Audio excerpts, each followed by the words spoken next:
In this video, I'm gonna teach you how to use Klarna on the PlayStation Store. It's a very quick and easy process, so make sure to follow along.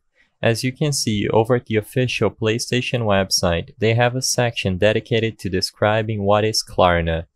As you can see, you already know what Klarna is, but if you don't, Klarna is just a form to buy now and then pay later for your purchase.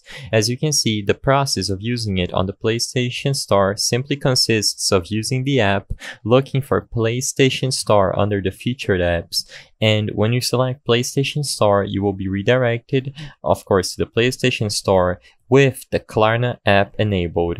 And from there, you can add eligible items to your cart and you will be able to select the Klarna option on checkout as long as you did this process through the app.